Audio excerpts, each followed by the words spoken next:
a court jester.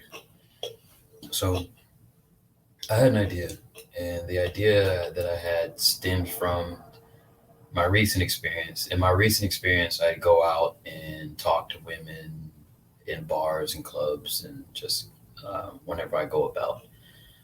Part of it was an experiment just to get better at socializing and stuff like that. Part of it was also actually trying to gain some sort of success with like dating and whatnot. Um, so I wanted to pose this idea and just see what happens. So comedians oftentimes, or sometimes you'll get comedians, they'll get heckled by someone, people that maybe don't like their act.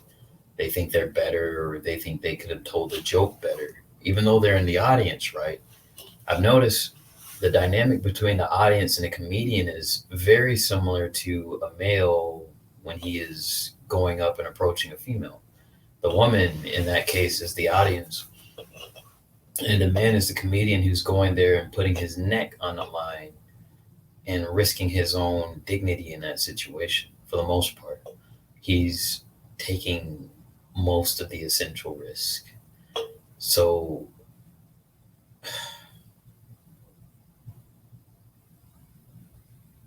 of course, you have comedians and they do well, right? They get on stage, maybe they play it safe, maybe they go out of bounds. And the ones who go out of bounds, they were probably more likely, more than capable of dealing with someone who would heckle them. But then the hecklers in this case would be the women who challenge the man to see what he's made of.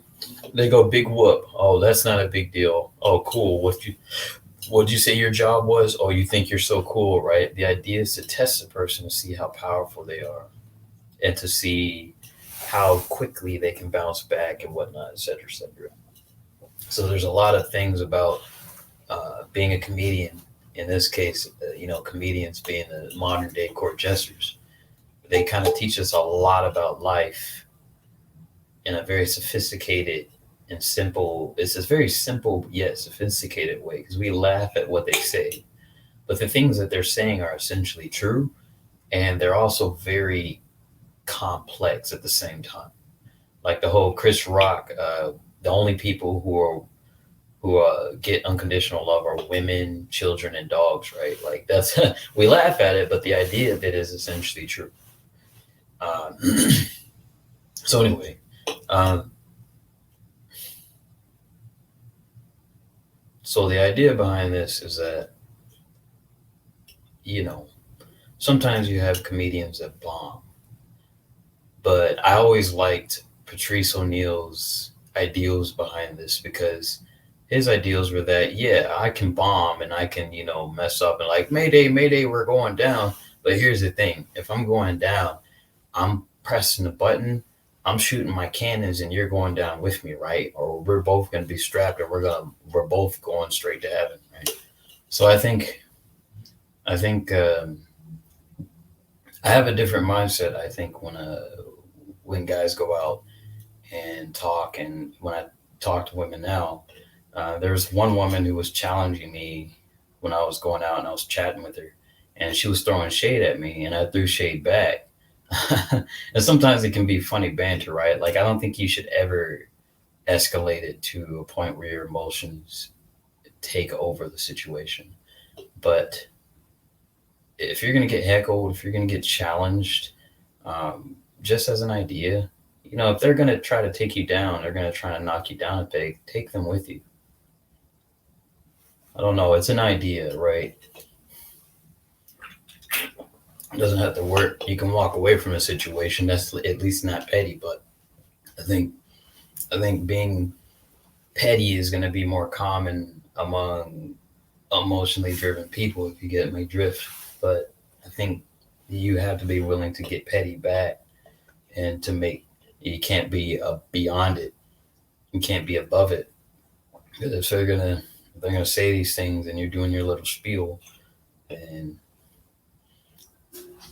you know don't think that you're just the most dignified creature because you're acting harmless and because you didn't fire shots back, right? No, take them with you.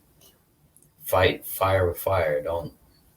I mean, it's just an idea, but of course, it could probably go somewhere. The original idea of court jester was that you were trying to please this person who's above you, right? And you're beneath them, and you're kind of walking on eggshells. But the third idea about the court jester is that the court jester is the one who has to take most of the risk.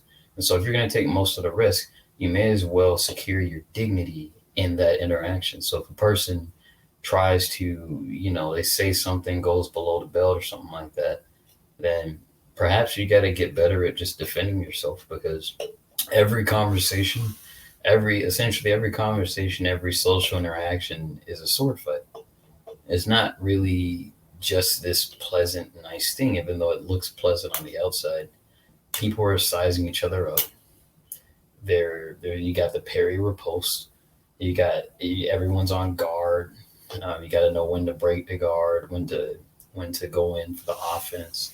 Some people are on defense. It's just how it is. But this is just an idea. The court jester.